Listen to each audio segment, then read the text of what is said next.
अस्सलामुअलैकुम वरहमतुल्लाहि वबरकातुहू। सुनोगे नहमदुहु व नसल्ली अला रसूलिल करीम। अम्मा बाद, फ़क़द क़ाल अल्लाह तआला हल यस्तवी अल्लज़ीना यअलमून वल्लज़ीना ला यअलमून व क़ाल रसूलुल्लाह सल्लल्लाहु अलैहि वसल्लम इन्नमा बुइस्तु मुअल्लिमा व क़ाल रसूलुल्लाह सल्लल्लाहु अलैहि वसल्लम तलबुल इल्मी फ़रीज़तुन अला कुल्लि मुस्लिम। हज़रात उलमाए कराम, मेरे लिए बड़ी सआदतमंदी की बात है कि मुझको इस प्रोग्राम में इल्मे दीन के उस्ताद कबूल डेरा हज़रात के सामने शफ़े हक करानी मुयस्सर हुई। आप हज़रात को फरमाया कि कुछ सही बातें आपकी मौजूदगी में अपनी ज़बान से अदा करता हूँ, जो मेरे लिए भी कारआमद साबित हो और आपके लिए भी कारगर साबित हो।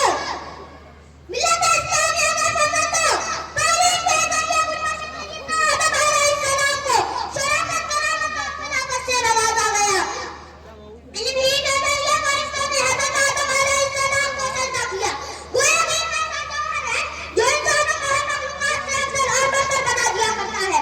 इल्म ही से पूरी इंसानियत को सरफराज़ी मिली है। इल्म ही का करिश्मा है कि हज़रत अली रज़ियल्लाहु अन्हु बाबुल इल्म कहलाए। इल्म की वजह से सैयदना इमाम आज़म अबू हनीफा अलैहि रहमतुल्लाह को फ़क़ीह आज़म का लक़ब मिला। इल्म ही ने इमाम यूसुफ रहमतुल्लाह को काज़ी कुज़ा का मनसब अता किया। इल्म ही ने इमाम शाफ़िई रहमतुल्लाह को ऐसी बुलंदी पर पहुंचाया कि उनके इल्म फ़क़ाहत को एक नुमायां मकाम मिला। इल्म के ज़रिए इमाम मालिक और अहले मदीना ने अपने सरों पर ताज बना दिया। इल्म ही ने